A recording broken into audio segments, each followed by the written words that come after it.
Good afternoon, and thank you for attending and welcome to this meeting of the Finance and Performance Policy Committee. My name is Zahira Naz. I'm a councillor for the Dana Ward and chair of this committee. The meeting today is open to the public and press. The meeting will be webcast, and the recording will also be available for people to view later through the council's website. We have no public questions, statements or petitions for today. Please can I request that all mobile telephones and other such equipment is switched to silent as not to disturb the conduct of this meeting. There is no fire test planned for today. If there is an emergency evacuation, instructions from town hall staff. Can each Finance and Performance Policy Committee member introduce themselves? And I'll start with you, Gareth Slater. Councillor Gareth Slater, Southey Ward.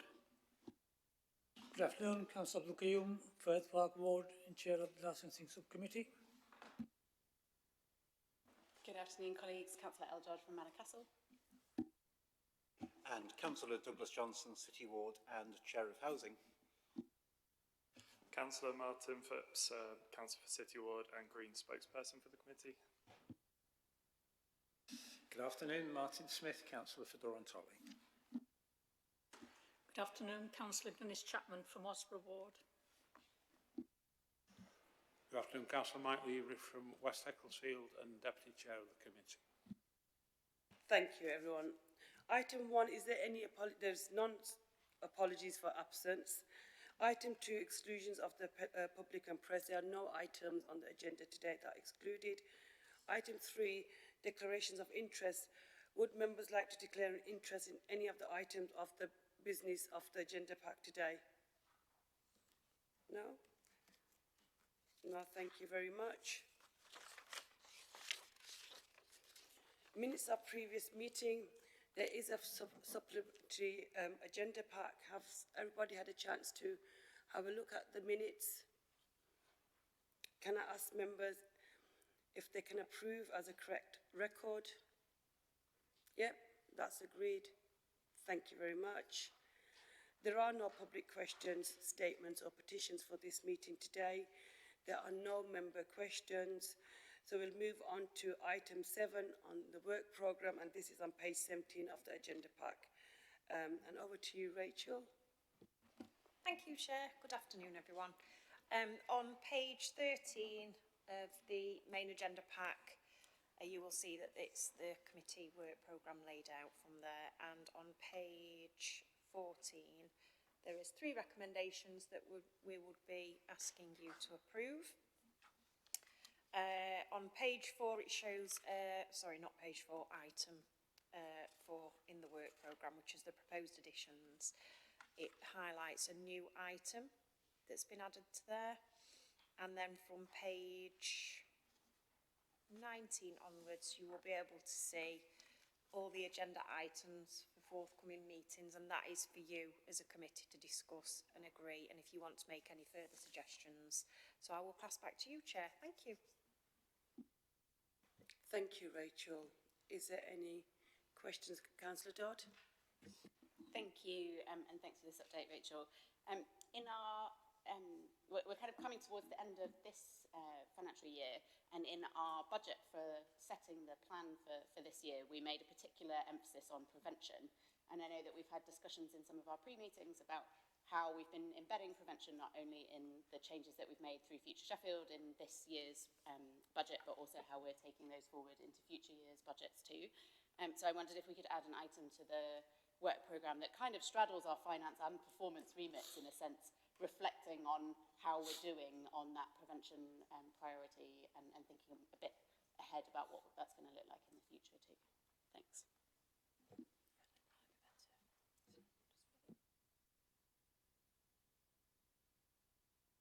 Yeah, that's absolutely fine, Councillor Dodd. I think that's something that we can add onto the work programme. Councillor Phipps. Thank you, Chair. I guess just a reminder for something to consider for next year's agenda, reviewing the use of bailiff usage. I know that's something we're already looking into, but just when we get that report with the update that we were expecting, going back and looking at it and reviewing our policy going forward. Councillor Phipps, absolutely agree. I think there is discussions that are happening and that will be on the agenda work programme for next year, next financial year. Any other further questions or comments? No, there isn't any. So there are recommendations for this item. Are we all agreed? Thank you very much. That's all agreed. Moving on to item 8, the capital approvals, and this is on page 21 of the agenda pack. And over to you, Damien.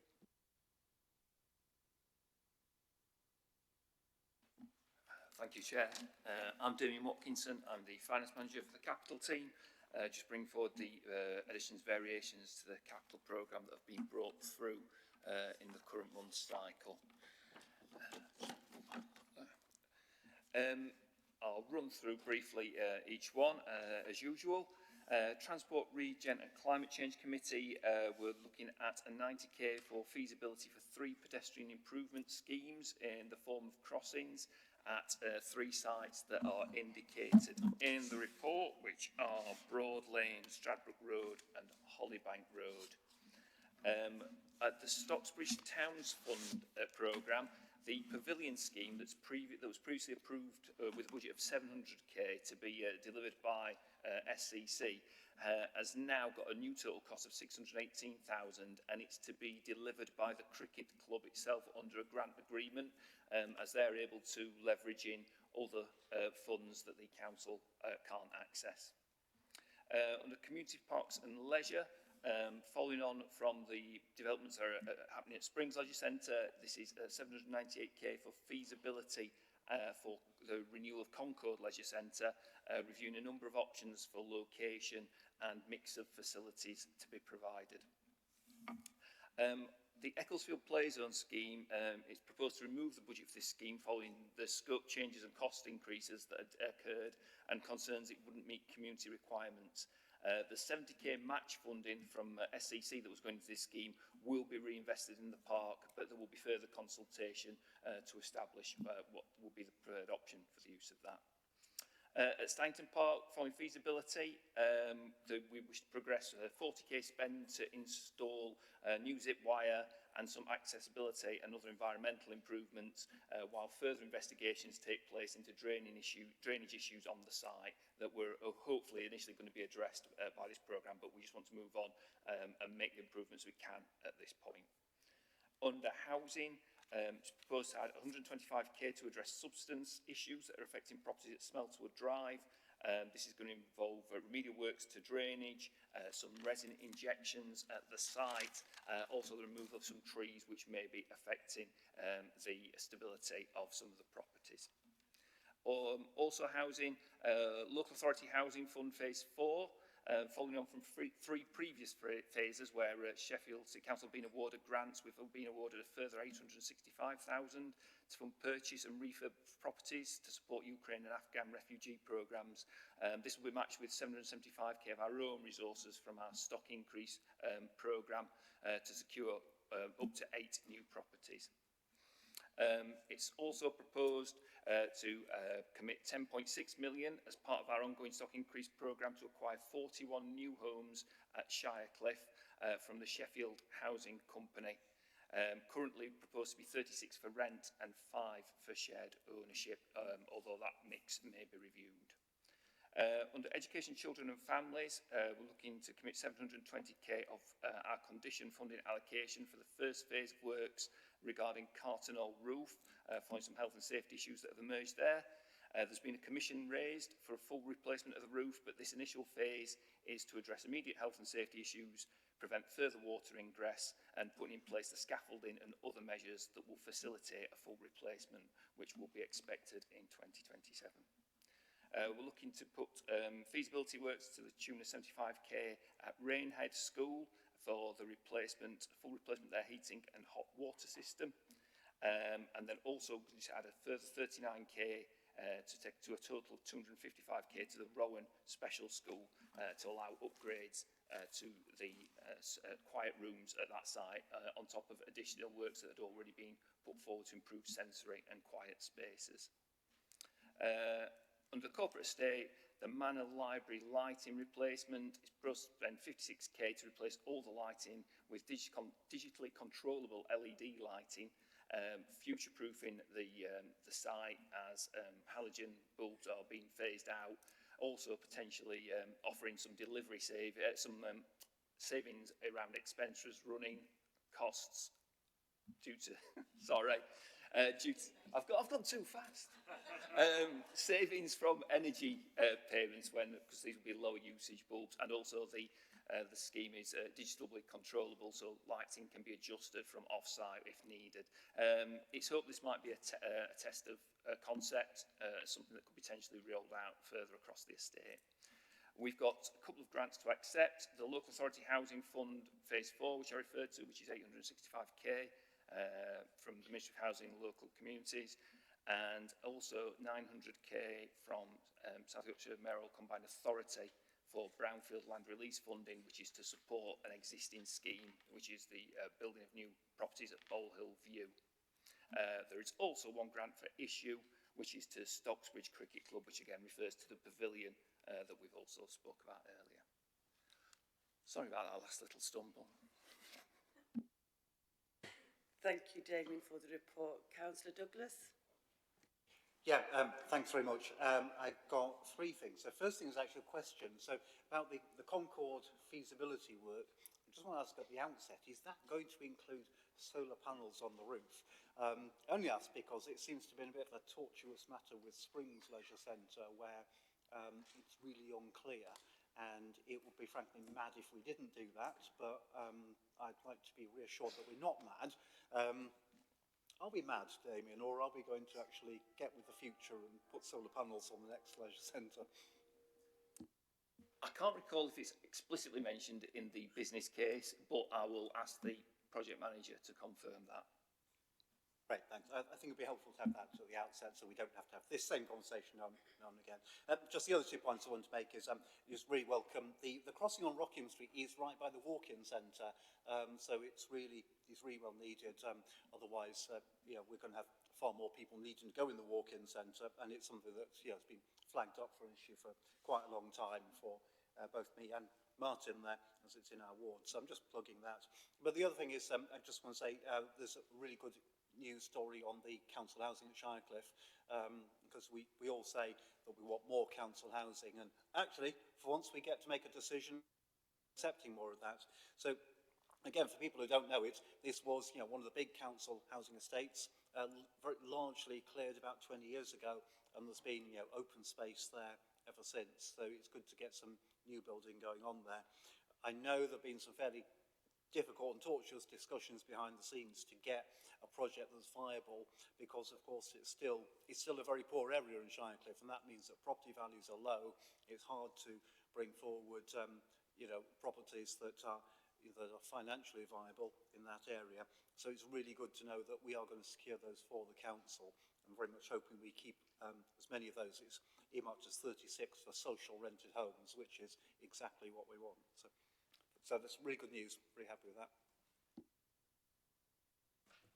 Thank you. Councillor Phipps? Thank you, Chair. I really welcome the funding for emergency works on Cartonell School. I know that's something that Green Councillors are very pleased to see. I know the state of the school's roof and ceilings are something that has been really concerning for the safety of the children and the staff, and I can only imagine it's been really concerning for the parents of pupils, and I've heard some of that concern. So yeah, it's really desperately important that we make that school safe as soon as possible. So really welcome the item for approval to do this. And I guess on the other hand, it's really regrettable how the school's deteriorated to this point, and I guess that reflects the underfunding we've seen over a long period of time for schools, and something we desperately need to change. I'm not sure whether we'll see that or not, but I hope it will. So yeah, that's really good to see, and I hope that gets sorted soon and we move on to making permanent works good for that school, amongst many others. Thank you. Thank you. Councillor Smith? Thank you, Chair. Yeah, a couple of points. First of all, really good to see that investment, the Rowan School. For those that don't know, that's in the ward that I represent, and they do some amazing work with young people with severe challenges. My main question was on page 27 with the pedestrian improvements. Good to see that we've got 3 items that have been prioritised. But it says, when will the project be completed?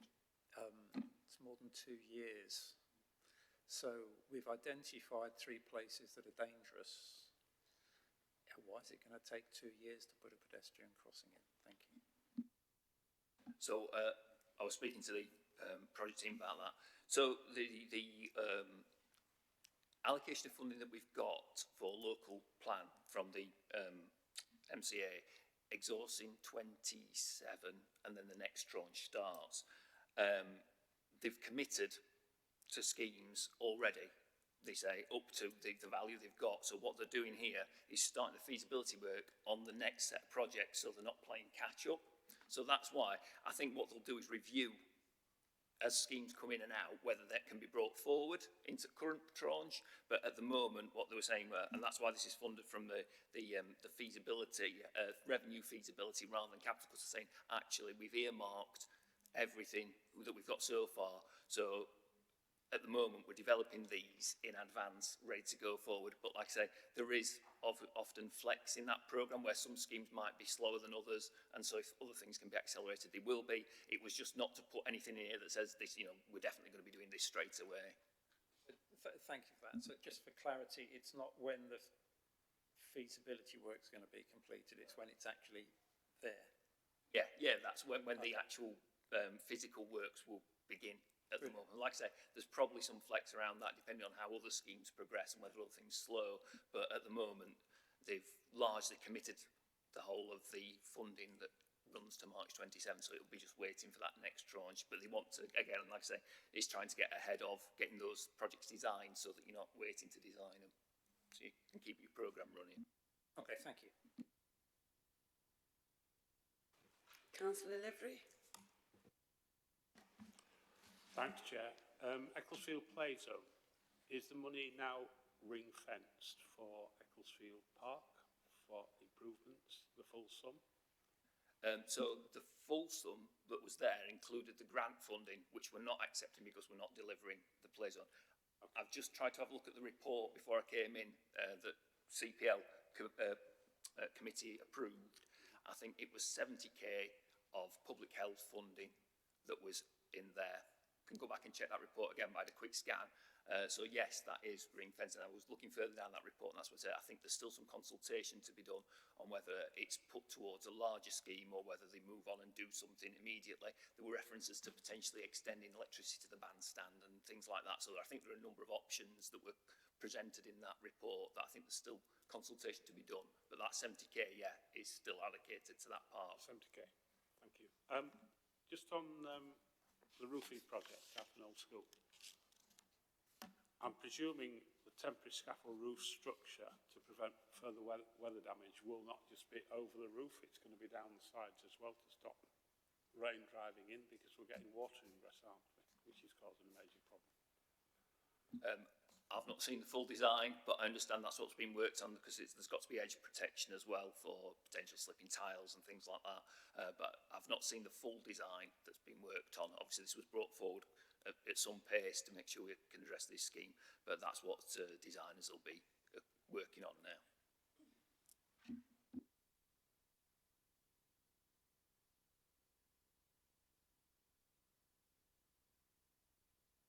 Councillor Dodd. Thank you, and thanks for this report. I also wanted to add my support to the decision we're making today to increase the stock of council housing in the city. I think it's really fantastic to see that's almost going to add 50% to the amount that we've already got, and we'll see us delivering 128 units in just over 2 years, which is really brilliant. Obviously, the Shirecliffe properties add to the 87 units that we've already got in Manor that I know have been really warmly welcomed by people in the area that I represent. So it's really fantastic to see that we're going to be expanding in this way in the next financial year. I had one question on that, which is that the paper notes that the mix of social rent and shared ownership is subject to change. And I wondered if you could tell us on what basis it might change, just so that we can understand the dynamics of that. And then I've got another question after that. No, I don't know the basis on what decision will be made. I think that's something within the housing growth team to discussing with the HRA team about what's viable on that site and what's required yet. So I think there's still some discussions to be had. I don't know the detail on that, I'm afraid, but I can certainly ask that and when that decision will be made and firmed up. That would be helpful. It would be useful to know where that decision will be reported through to also. Is that something that comes back to us in finance since we've approved the capital for that? Is that something that goes to Housing Committee? Where does that decision get reported through to so that we have sight of that? And then my like colleagues, I'm really pleased to see that we're acting swiftly on the Carternal school situation. It's really important that we are able to secure that for the families and teachers and children who are there and make sure that they're able to go to school safely. That feels, a basic requirement. And then the final thing I wanted to say was I'm really excited about the lighting scheme at Manor Library. That's where we hold our surgeries, and so I'm very well aware of the lighting challenges that there are there. It sounds slightly giddy to be excited about lighting, but I do think that the benefits of this, both for maintenance and for reducing the costs and for keeping the carbon down, will be great, and it's really good that we've been able to pilot it there and hopefully see it rolled out across the city. Thanks. Thank you, Damon. There isn't any further questions or comment. Thank you for the report, and it's really encouraging to see, as colleagues have said, really important capital projects progressing across Sheffield that will help support our communities and infrastructure. Are members content to approve the recommendations set out in this report? Yeah, that's unanimous. Thank you very much. That's approved. Okay, so thank you. Moving on to the next item, which is item number 9, and this is the council plan outcomes frameworks and the performance report, and this is on page 59 of the agenda pack.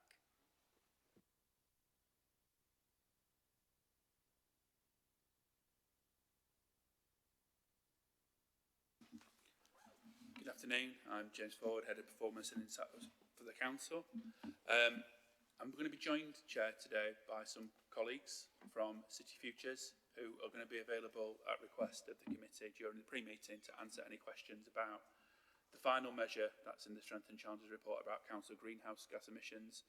But I'll call my colleagues in if you feel you need to ask those questions. As is standard practice here, I'm going to go through our Strengths and Challenges document where we've highlighted the strengths and challenges from the larger number of performance measures that are presented quarterly that are available in the rest of the pack. Periodically, based on work with the committee, we introduce new measures. In Q3, there's no new measures per se, but there are 2 new variations on existing measures. So the percentage of pupils who are in sustained education setting, we're now presenting that as requested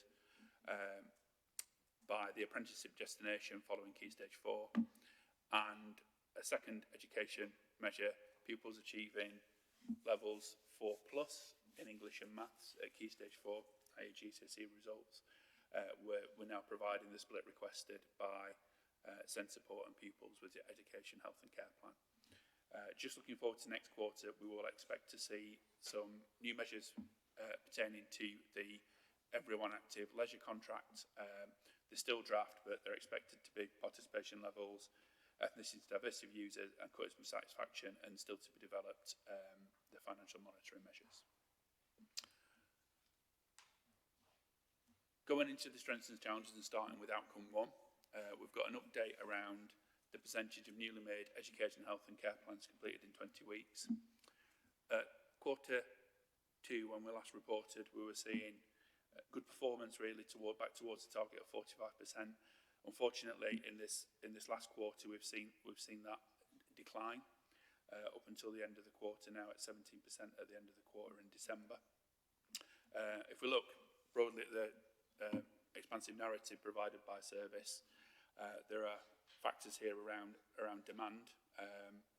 It's probably worth noting that the Q3 months, October, November and December, have probably seen some of the highest demand for EHCPs that we've seen over the last 2 years.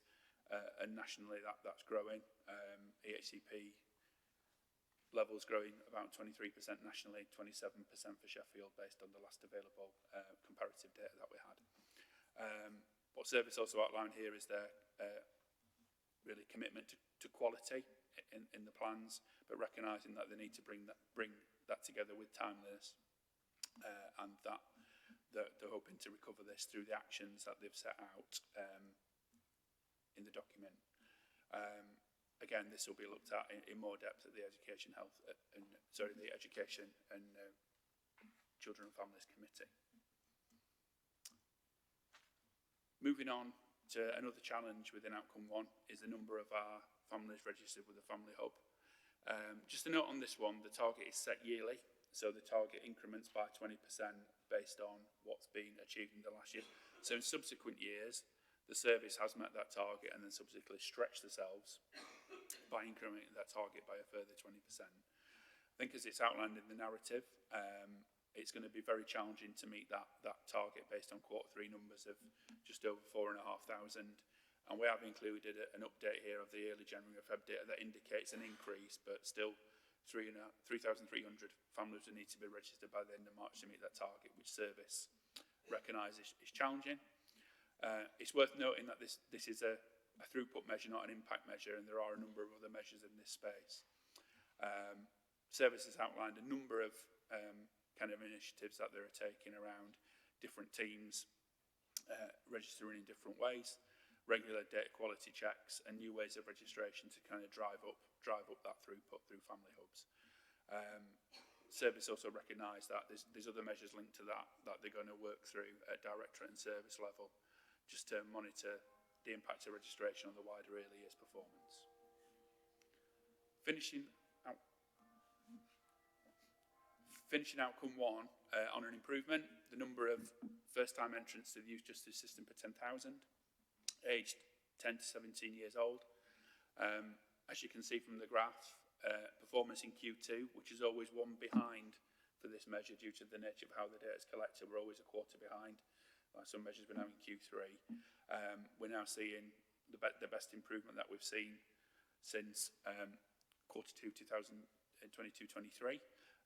And the narrative that's been provided for the last few quarters around improvement is now starting to pay off, and we're just 10 above that target, and Service are really confident that they're going to be able to meet that target. That is against the background, I think, of what Service have honestly included within their narrative around Sheffield still marking high against core city peers in the national average, and some of the contributing factors there.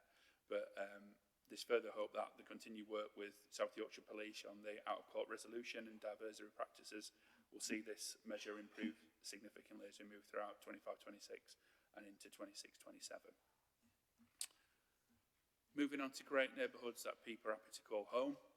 There's a significant update here from the Director of Housing on a number of measures within the housing arena, those at outcome level, in particular, those impacting voids and properties relet, temporary accommodation and the council waiting list that have been impacted by teething issues following introduction of a new housing management system.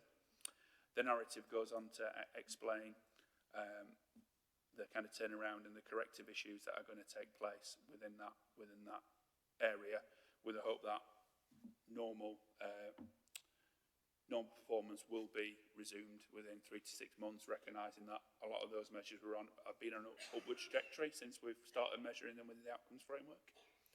There's been a particular impact on temporary accommodation, and I know committee members were interested to hear about, particularly in the temporary accommodation space, how some of those new entrants broke down, particularly around those coming from the private rented sector. I can report on that. The ending of a private rented tenancy for assured short-haul tenancies accounted for 13% of those new entrants, and for the subset of that where it's not a assured short tenancy was 3%.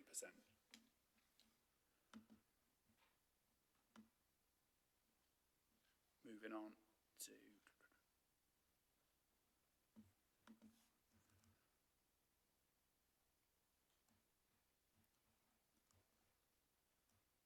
the next update in that area is around smoking prevalence in adults. Previously in 2023, which is quite delayed data, it's quite longitudinal, we saw a significant improvement.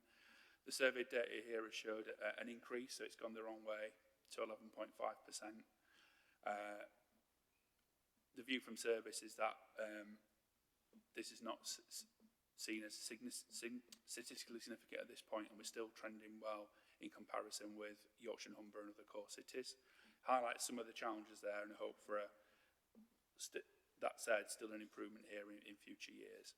There was a clarification question on this around whether this applies to the use of vapes, and I've clarified with service it doesn't. This accounts only for tobacco usage.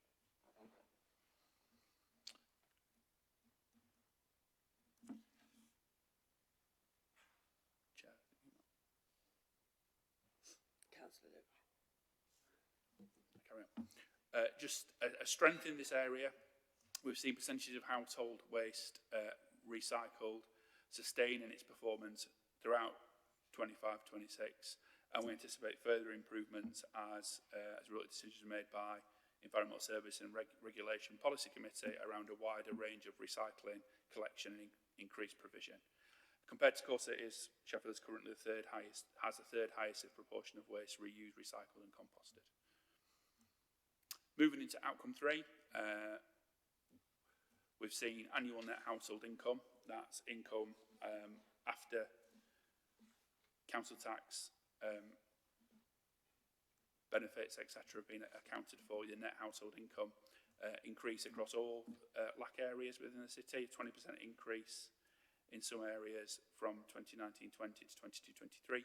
And Sheffield's benchmarks at midpoint with other core cities behind Bristol, Leeds and Newcastle. Moving into the next outcome and a link piece really on this one, we've got a similar measure around median weekly full-time wages, total and by gender. So median wages have continued to show a year-on-year increase, with wages increasing 4.5% over the last year, 5.5% for males and 3% for females. It's noted, and there was a question from committee previously about the growth that happened in 2024. There was significant growth in 2024. I think it's an 18% increase for females, which has skewed the figures somewhat when we come into this year. So thinking about that growth kind of overall, and to break it down, over the total 3 years, the percentage change for females has been 18% and for males 14%. But the overall annual change year on year is 6% for females and 4.7% for males. That leads into another question about whether these are linked to CPI and kind of inflation. They're not. These are raw figures. But CPI in the period that we were looking at measuring here was around about 3%. So when you net it off, it still is above. And there's a question for future whether we want to present it like that, because it allows you to have that kind of figure net of CPI increase. The final question I had about this one was around the reason for some of these changes. I'm still waiting on feedback from the responsible director on this, and might suit a knowledge brief maybe to cover that, because I know we've had it before. We've had some inklings of the reasons, but really to get under that and understand the industry sectors that where this wage growth is coming from.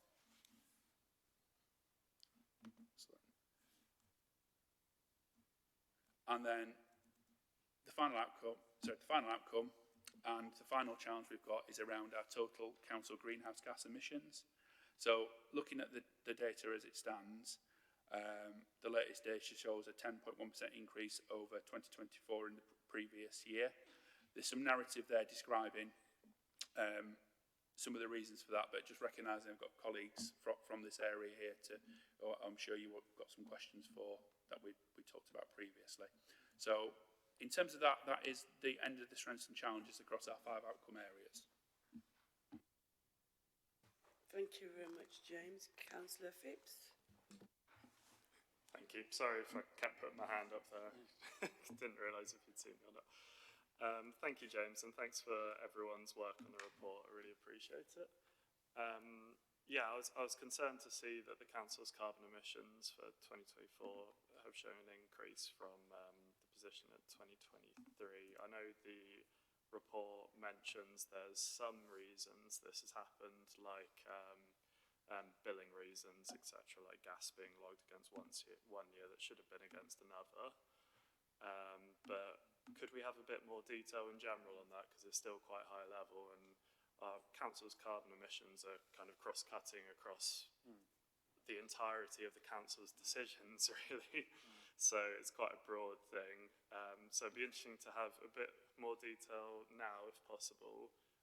It'd be really interesting to see a more detailed breakdown circulated to members of the committee, perhaps afterwards. I presume we've got some kind of level of documentation already for transport, regeneration and climate, so maybe something that they've received could be recirculated. And I don't know if, because this is a really concerning metric, if we want a separate briefing to discuss this. Just reflecting also that we're seeing 2024 data, it'd be useful to know when we can see 2025's data.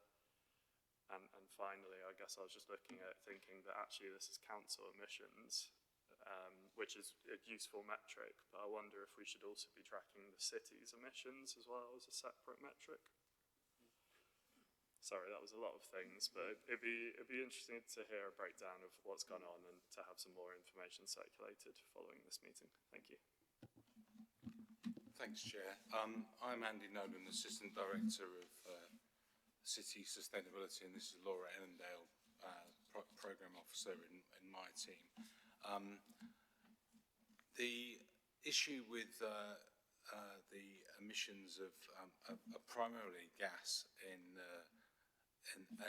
they are not uncommon, unfortunately, in big organisations. There was a billing issue. The contract changed, and there was a billing issue which they reported a lower emissions total in 23, and then corrected that in 24, which saw an increase. In actual fact, although we can't be certain of it, the trend was by and large going down, but it was only the data and the correction of the billing that affected it.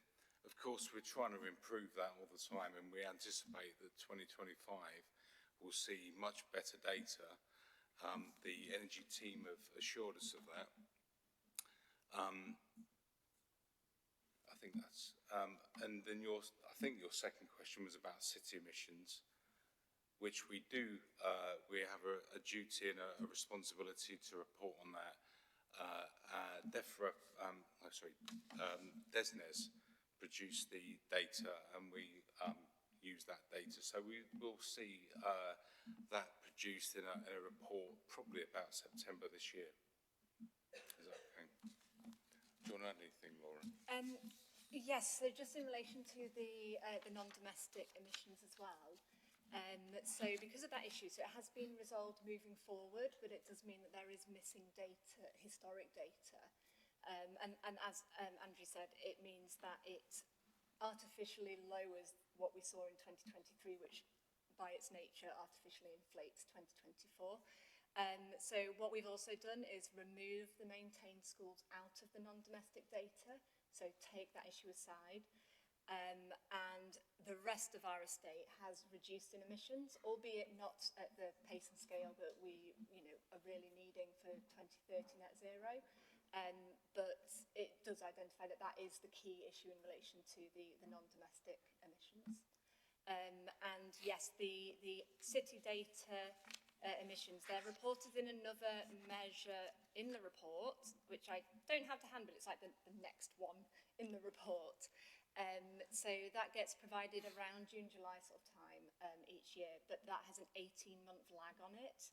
So we will be doing an annual climate report to go along with when the next data comes out, and we are aiming to have the council emissions lag reduced so that that will come out at the same time. So we'll be looking at that in a lot more detail, and that report will also provide more narratives from each of the services who are actually delivering the reductions in those specific emissions, so that we can really understand where there have been things that have slowed down the progress or potentially increased emissions, but also to highlight the progress that is being made that unfortunately when we have data issues such as these do get hidden in the analysis. Thanks. Cool, thank you. That was really useful. I think it still might be useful to have a bit more of a dig into it, especially if we're seeing that if we take non-domestic aside, we're maybe seeing a small reduction or largely standstill, because as you reflected, to reach 2030, we need to be making substantial progress. So maybe something to dig into a bit more, because we're not seeing that. Thank you. Councillor Chapman. Thank you, Chair. Yes, first of all, I'd like to go back to page 76 and the children's ECHPs. It's a poor figure, and to improve the figure, I would think you're probably going to have more staff to complete them, and to complete them properly. So I'm just hoping that more staff next year to help improve the figures, but proper budgeting, so that we know where we're going to be. We're not going to end up with adult and social care overspend. But I can't see how you're going to do it without having more staff to do that.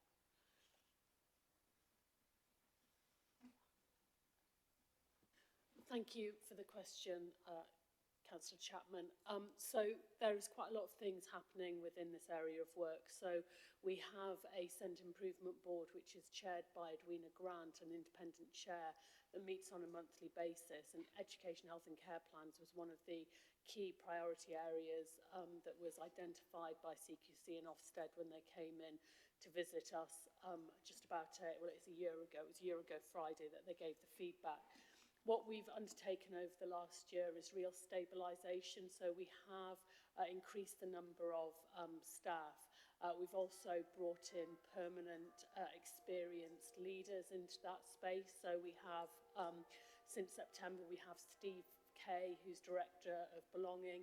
We appointed in the last week an Assistant Director for SEND, who's got a really strong background from Wakefield, which is seen as one of the outstanding local authorities and leading local authorities. We've also appointed a permanent SEND SAR manager, Lisa Eyre, who is currently being mentored over in Wakefield. So the work that's taking place is very much looking at both timeliness, but also, as important, is the uptake of annual reviews, so that education, health and care plans are up to date and that there is good quality. All of those things were identified as a weakness when Ofsted and CQC came in. We absolutely need to shore up. We need to increase our recruitment of staff in this area, but that's moving away from teams that we've brought in into growing our own staff and making sure that we have the cultures and values that we want, which is very much based on relationships with parents and relationships with schools, which will help us then address the issues of timeliness and also quality of our plans. We are looking at how we fund this. It is within the general fund, the appointment of SEND staff, but it's within the belonging team. So we have tasked Steve Kay with looking at how he moves staff around to make sure that we have the right quantity as well as quality of staff in this area. And we do expect to see an improvement over the next 3 to 6 months, but an improvement in the quality of our EHCPs, an improvement in how we are doing our annual reviews of those children with EHCPs, as well as timeliness. My only slight nervousness is that the SEND reforms which we have received does always mean that there's an element of nervousness within both school and parent groups. So we are expecting for a period of time to see an increase in ask for EHCPs while those reforms are bedded out, and that's just a natural reaction to anything where there's a view that something is going to change. But we are mindful of that as well. Yeah, thank you very much. Thank you. Okay. Right. My next query is on page 80. And it's sad to see the increase in families in temporary accommodation and bed and breakfast, the highest we've ever seen. And that is really sad.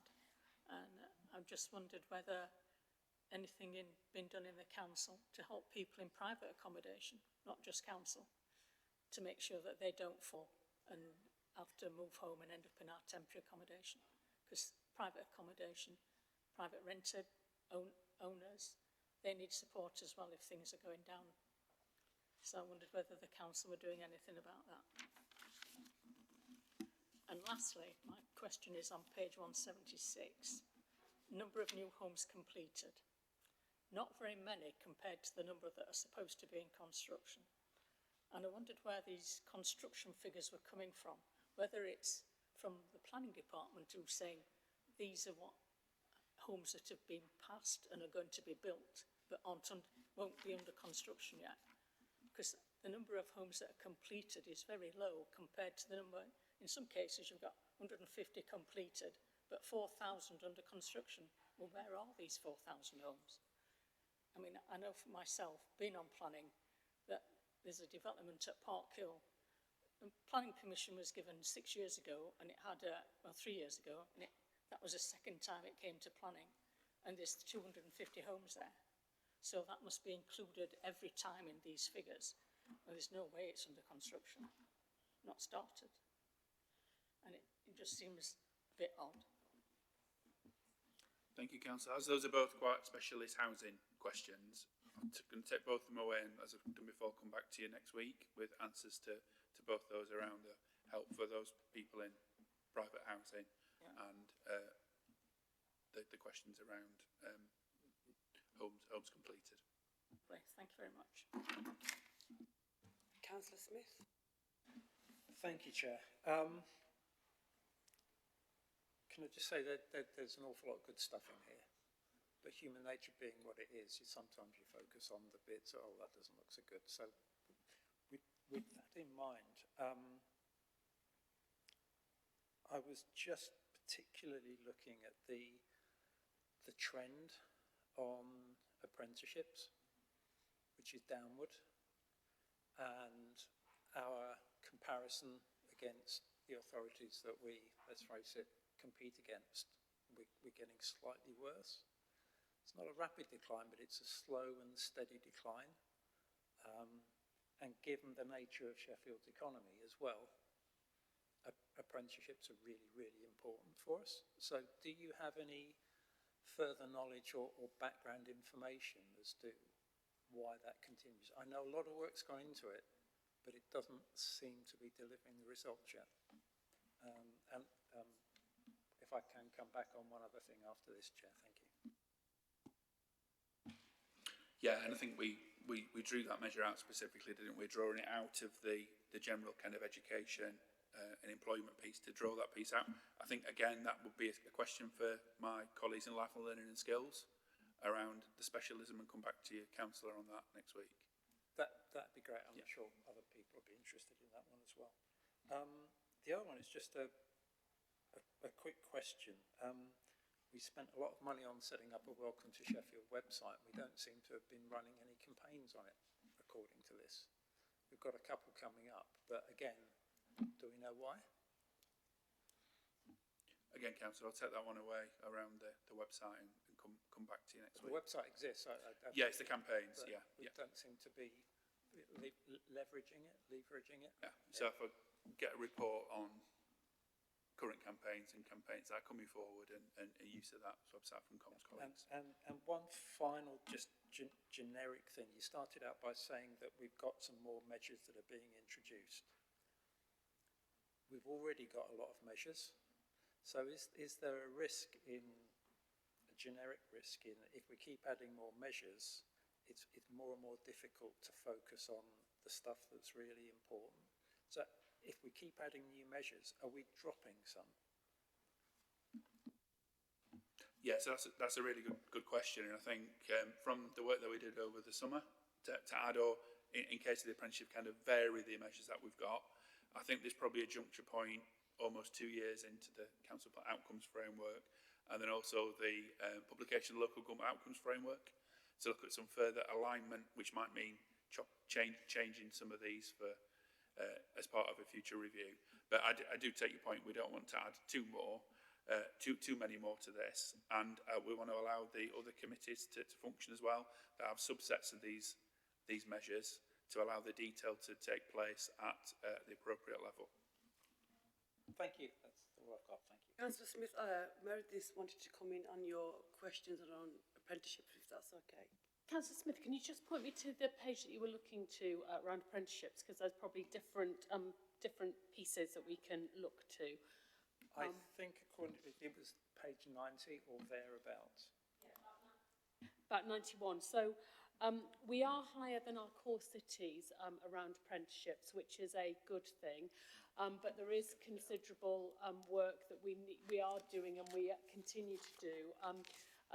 We've just appointed Justin Homer, who is a director in the lifelong learning team. He and Steve Kay, my director of belonging, are very much honing in on this and how we continue to improve the uptake of apprenticeships and working with businesses as well for them to be encouraged to take on apprenticeships. So we're really thinking about how we work even harder at that. I mean, in many senses, as a city, we're in a really strong place with See It, Be It, and those opportunities for children to see what careers they can go into, which is a real positive that we have that I've never seen in any other place in the way that we've got it, where businesses are engaged with encouraging our young people to think about their opportunities. So we need to make sure that we're doing something similar around apprenticeships, and that's very much what Justin and Steve are looking at doing. So hopefully in the next few months we'll be able to see, well, it's a yearly one, but we'll be able to see that improvement. That's great. I should declare an interest. My first ever job after college was working in an apprentice training centre. So yeah, thank you. Councillor Levery. Yeah, thanks, Chair. I mean, the apprenticeship figures are really quite concerning. So since 1780 through to 23-24, they've halved the number of apprenticeships in the city. Now, we really need to get our head around why this has happened. Are the schools being proactive in terms of working with businesses to get new apprenticeships in? But if you look at the trend and the data, the NEETs figures are going the wrong way, and it's one thing solely, and it's apprenticeships. So we really need to get a grip on this fairly quickly. So I don't disagree, Councillor Lavery. There has been an issue since COVID nationally of a dip in the uptake of apprenticeships, which doesn't necessarily make logical sense with the fact that we're actually wanting more young people to go into apprenticeships, whether that be level 3, level 4, level 5 apprenticeships. And indeed, I've got a vested interest because I'd like my son to go into an apprenticeship. But that's why we're needing to work in that citywide way, which is encouraging our businesses to take up apprenticeship opportunities and offer our young people those opportunities. It's also about how we wrap around. So one of the figures that I'm least happy about is our children leaving care and the number of children who are neat within that. So again, how are we supporting them to be able and ready to work? And that will be for other children and young people as well. And it's about giving businesses that security that buying into our young people is actually an investment for the future rather than a risk at this point, which I think is some of the conversations which we are having and continue to look to have. Certainly Richard Smith, who's the Assistant Director for Lifelong Learning and Skills in my team, his team work really hard around NEETs. One of the positives is we have a far lower number of unknown NEETs, so we know who we're working with and we really lean into it, and that's a really much better figure than our statistical neighbours and our core cities. But it's very much about how do we, and again the college is working with us and leading on this about how we are making sure that children aren't coming out with no level 2, because not having a level 2 in English and Maths is a prohibitor to accessing apprenticeships. And so the different courses that they're running is supporting us as well as the work that we're doing. So there are a number of people galvanised around this. We've just not seen the impact yet on the figures. Can I come back just briefly? I am very aware of a lot of SMEs that have stopped taking on apprentices. And it's a major, major issue because they're the ones that will give the grounding for a lot, particularly in the more technical skills, to enable them to move forward. And I'm afraid that needs resolving as a matter of urgency. If you're right with me coming back, that's absolutely, and that's why that link between Justin Homer, who's the newly appointed Director in City Futures, and also Stephen Kay is absolutely key, because it's how do we build that confidence in our small and medium businesses to recruit young apprenticeships. Thank you very much. Councillor Dodd. Thank you. I had one technical question, which is that you mentioned at the beginning about the forthcoming Everyone Active measures. We're obviously some time into that contract now, so it would be good to see those coming quite quickly. And I wondered if we could get an update in a future knowledge briefing about where we're at on that set of measures in particular, taking on board Councillor Smith's comment that we don't want a massive proliferation of measures, but it is important that we're able to measure the things that matter to people. Perhaps also taking a slightly different, more optimistic approach than colleagues on the other side of the room, I wanted to focus on the increases that we're seeing in wages that you've highlighted in outcome 3. I think it's really positive that we're seeing above inflation increases in full-time wages, both for men and for women, and I'm grateful for the analysis that you've done to look into that and provide the assurance that this is indeed a trend that we're seeing for everyone. I was particularly pleased to see that it looks like that's also something that's being felt across the city. We know that in our city there is quite large disparity in the amount of income that people earn, and these charts bear it out that in the east, the northeast and the southeast, people aren't earning as much as they are in other parts of the city, but that they also show that the increases have been felt across the city, which I think is really positive. I wondered if we would be able to see in a future update of this how inequality has therefore changed. That's obviously the focus that we've put on this year's budget, is making sure that all our resources go to the places that need it most. And the bar chart's very helpful, but it's quite difficult to tell whether the slope has got flatter or not between the average household incomes across our place. So I don't know if you're able to give us that information now, but that would certainly be something that would be interesting to see. Thanks. Yeah, to come back on that first point, I think we've mentioned Justin Homer before, our new director in that space, and I think that's what I would probably like to bring back with a revised narrative for this measure. So I think we can cover that in that, and then any future reports specifically on the economy of the city that we're wanting to intend to do maybe going forward into next year. We have a lot of the measures come kind of piecemeal throughout the year, particularly for economic measures, environmental measures, and for kind of city vibrancy measures as well. Maybe wrapping some of those up at the time of the year where they reach critical mass and having them together, having a bit more of a wider kind of narrative and a wider knowledge briefing. Your question about the Everyone Active leisure services measures. So the intention is to bring 3 of those back for the first time in Q4. That'll be the participation levels, the ethnicity and diversity of users, and the customer satisfaction rating for those services. There's a question mark around the financial monitoring measure service. They're still working on the best way to do that while remaining commercially confident within it. But those 2 will come back, and either through a knowledge briefing specifically or through one of the pre-agenda meetings or pre-meetings, we can do a piece. I think it'd be really useful to understand for new measures how those measures are defined, how they unpack some of the nuances of it as well. Thank you. Councillor Levery. Thanks, Chair. Page 77, families registered with a family hub. Now, we're having problems getting up to target numbers. Now, we only have 7 family hubs across the city, and there's large areas of the city that don't access it because they can't get there. But we've taken on, I think 18 months ago, 12 voluntary family hubs around the city. Are residents able to register at a voluntary family hub rather than have to go to one of the main ones? And do we know what the uptake is with these voluntary family hubs in terms of how many people are actually accessing them for services, and are they working? Thank you. I'll let Meredith come in. Yeah, so I'll go away and find out about the registration at the voluntary hubs. What we are looking at doing is, rather than an opt-out, an opt-in, that we're doing an opt-out. So health visitors actually have a pretty universal reach. So rather than it becoming do you want to, it's kind of like you're registered for the family hub and you will then receive information. If you don't want that, we'll have a process to opt out. So that's being looked at. So that will increase the number of families who are registered with the family hub.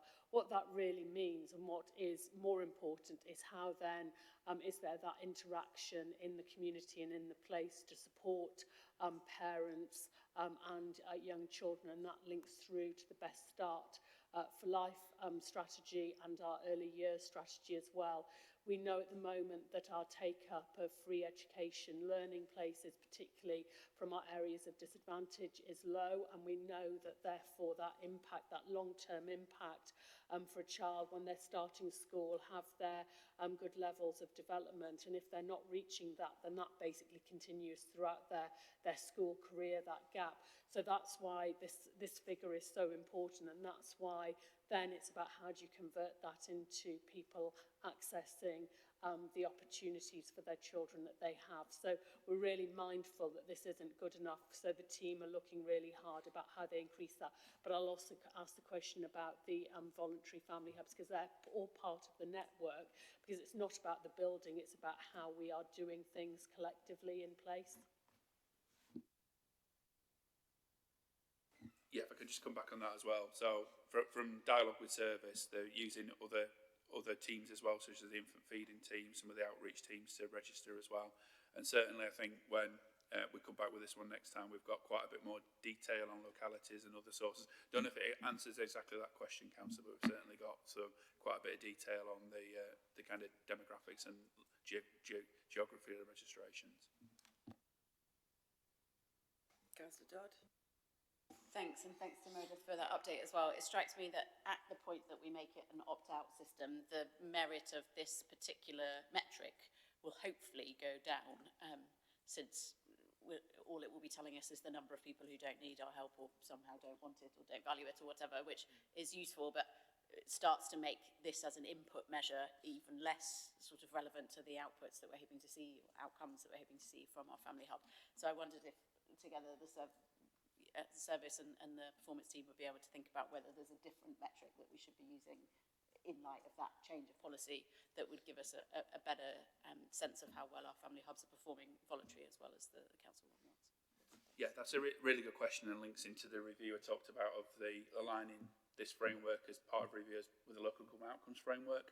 So the Best Start for Life theme area within that includes a number of measures, some of which already got in the outcomes framework, like the 2.5-year reviews. Meredith already talked about our school readiness score, which sits at directorate level. One of the measures in there is family hub, non-impact measure for family hubs. It's currently a placeholder for how they're going to do that. When that comes out, I think that will be a strong candidate for saying, do we switch that one out to give us a measure that's potentially more valuable, but also to align us with where the local government outcomes framework is going. I was just going to say that one of the things that we are making sure that we're doing is that even if it's a numerical measure, is actually what does that mean, what's the impact, and really getting ourselves to think, well, the reason that we're looking at this is because if we don't have that engagement. So whilst it's still there, that's very much what the team is looking to do, is to give that wider information rather than just feet through the door. Thank you very much, Joan, for the report. There are further questions that you will get back to members with, and there have been some requests for some further knowledge briefings, and we can discuss which ones would be the most appropriate to bring to a finance committee briefing. Our committee happy to note the council plan outcome framework quarter 3 report. Yeah. So this report also asks us to agree to continue to receive quarterly reports that provide an overview of the performance against the outcomes, and to agree to include the proposed additional outcome framework measures through 25-26. Are we all happy to agree that? Yeah, that's unanimous. Thank you very much, James. Thank you. Moving on to the next item, which is item number 10, and this is the business rates, discretionary rate relief policy, and this is on page 237 of your agenda pack.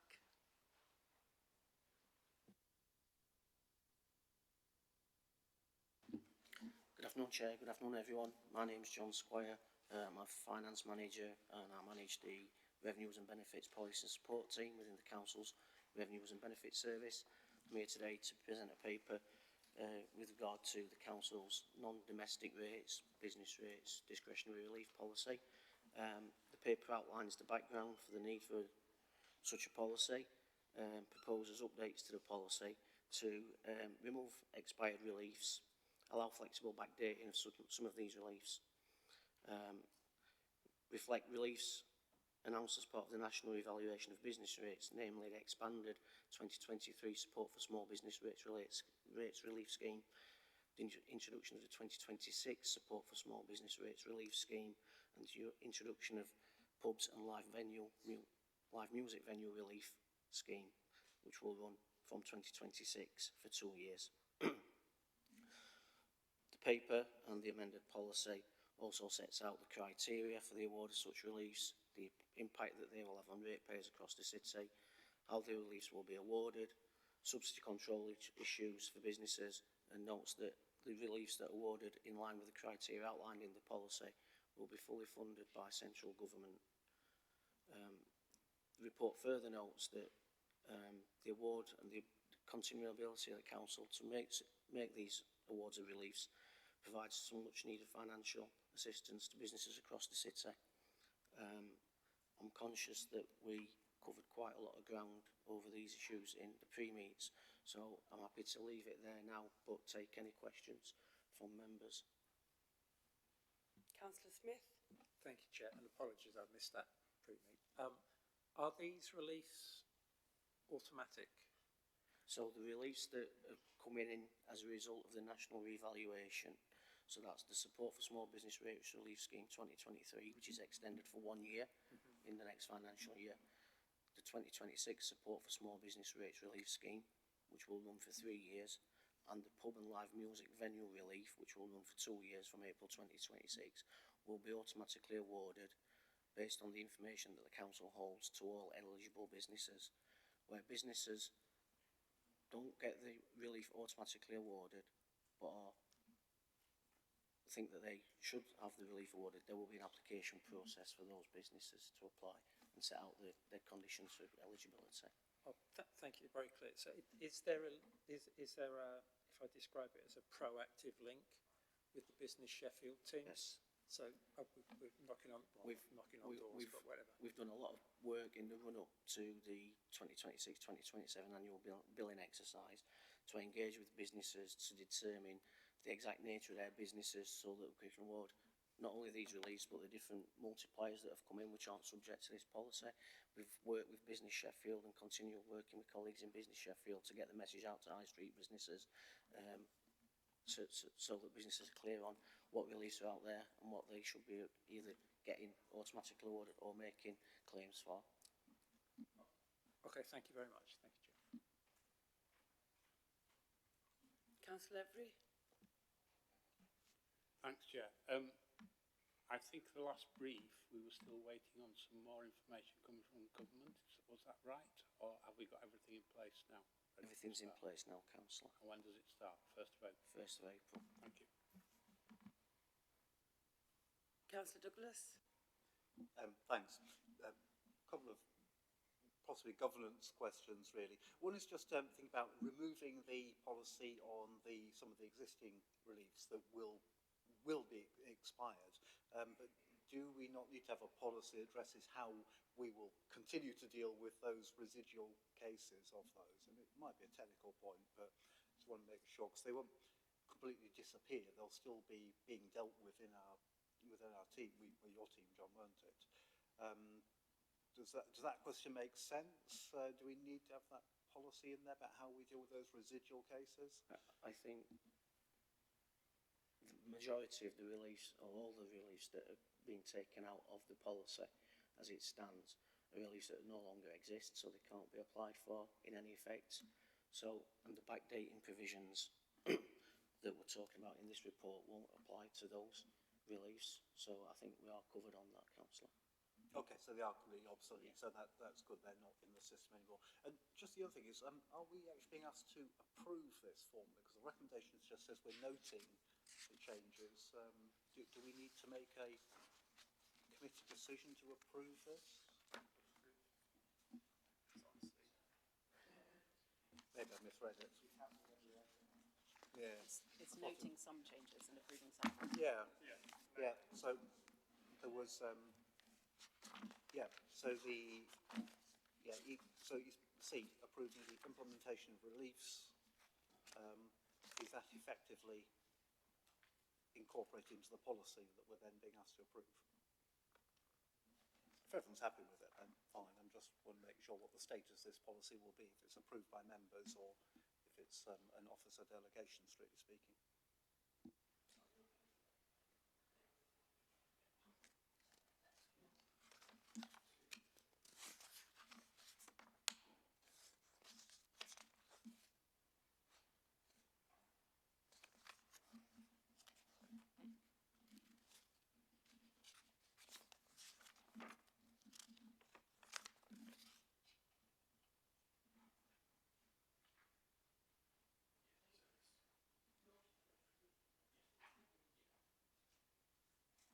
So it's noting the first one because that automatically happens, and then it's updating the policy to implement the other two.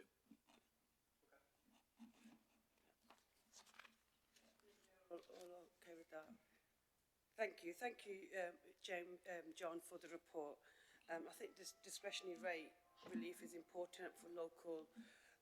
It's an important tool for the council in supporting local organisations, charities and businesses across Sheffield while ensuring public funds are used responsibly. So it's an important one for us for today. Are members content to approve or note the changes of this policy? Yep. That's unanimous. Thank you very much. Thank you so much, John. Moving on to the next item, which is item 11, which is the food cooperatives expenditure, page 265 of the agenda pack.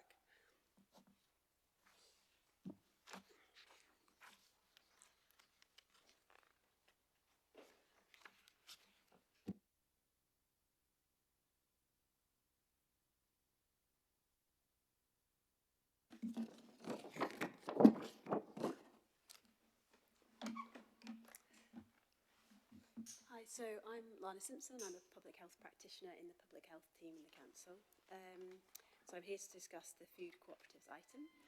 I want to start just by summarising very quickly what the food cooperatives are. They're essentially small neighbourhood buying groups where people who are known as co-op members come together to access food, which is bulk sourced at a low price. Each food co-op is owned by its members, so any decision making is down to the members in that co-op.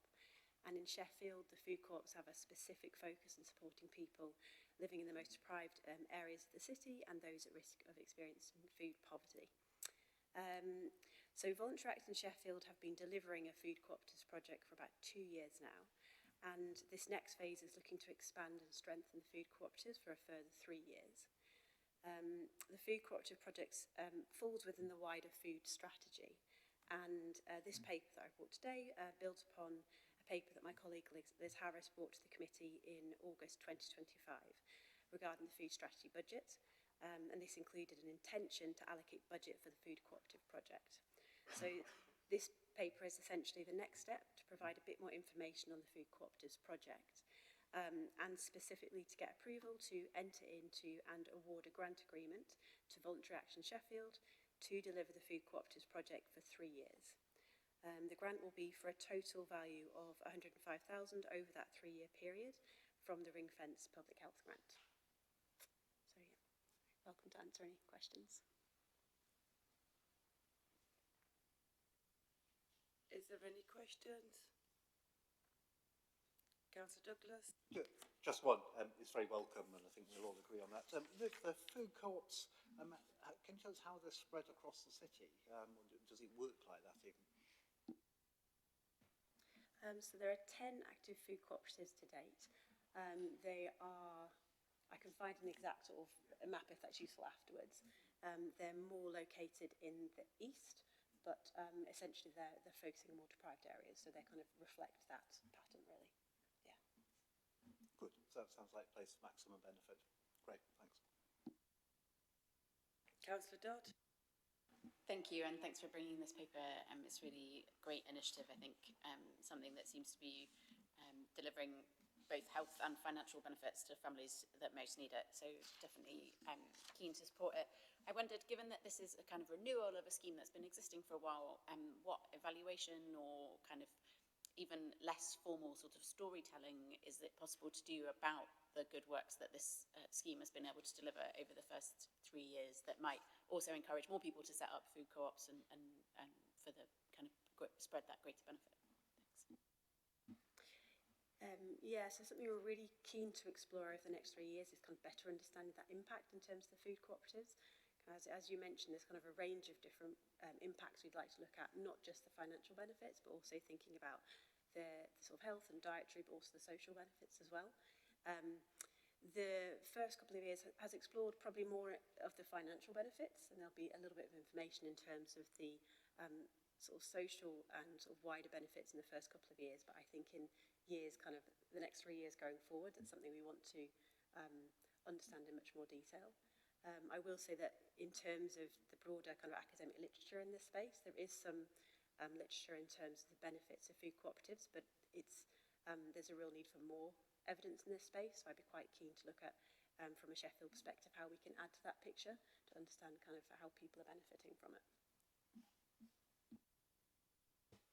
Thank you. Thank you very much, Lana, for the report. I think it'll be great for the city. This report does come with recommendations for approval. Are we all agreed? Yeah, that's unanimous. Thank you very much. Thank you, members. And that's all for today's committee. Thank you very much, everybody, for being here today. And that's the end of the meeting. Thank you.